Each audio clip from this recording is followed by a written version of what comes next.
یاد کرو وہ وقت کہ جب ہم نے بنی اسرائیل سے عہد لیا کہ اللہ کے سوا کسی کو نہ پوجو. یعنی رب عہد لے رہا ہے.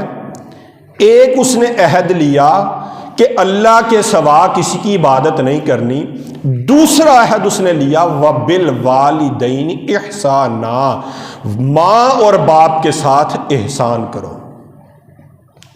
تیسرا عہد اس نے لیا وَذِي الْقُرْبَىٰ، اور رشتہ داروں کے ساتھ اچھا سلوک کرو. وَالْيَتَامَىٰ، اور یتیموں کے ساتھ اچھا سلوک کرو. وَالْمَسَاكِينِ، اور مسکینوں کے ساتھ اچھا سلوک کرو. وَقُولُوا لِلنَّاسِ حُسْنًا، اور لوگوں سے اچھی بات کہو. وَأَقِیمُوا الصَّلَاةَ، اور نماز قائم کرو. وَآتُوا الزَّکَاةَ، اور زکوٰۃ ادا. یہ رب نے عہد لے رہا ہے. رب، میں تو حیران ہو جاتا ہوں. دیکھو حضرت صاحب، آپ پوری دنیا میں این جی اوز بنی ہوئی ہیں. والدین کے حقوق کی علیحدہ این جی او بنی ہے، رشتہ داروں کے حقوق کی علیحدہ این جی او بنی ہے، بچوں کے حقوق کی، بوڑھوں کے حقوق کی، جانوروں کے حقوق کی علیحدہ علیحدہ این جی او بنی ہوئی ہے. مگر میں قرآن کی اس حکمت عملی کو دیکھ کے میں ایک گہری سوچ میں ڈوب رہا تھا کہ یہ ساری این جی اوز تو اب بنی ہیں.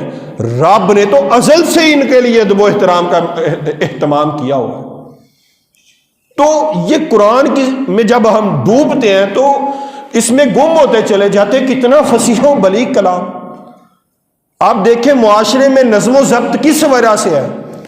اگر بچے کو غصہ چڑھتا تو بچہ اپنے ماں باپ کو قتل کر دیتا، یا رشتہ داروں پہ غصہ چڑھتا تو رشتہ داروں کو قتل کر دیتا. آپ ایک دفعہ سوچیں تو صحیح، اگر انسان رکتا ہے تو رب کے احکامات کی وجہ سے رکتا ہے کہ یار میں نے یہ کام کیا تو رب ناراض نہ ہو جائے.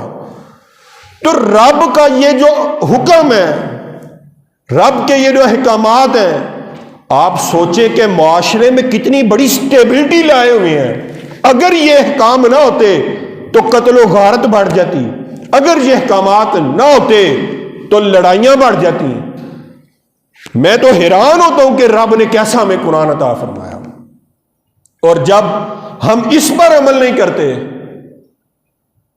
تو پھر دیکھ لیں معاشرے میں بگاڑ ضرور آئے گا. تو رب فرما رہا ہے کہ والدین کے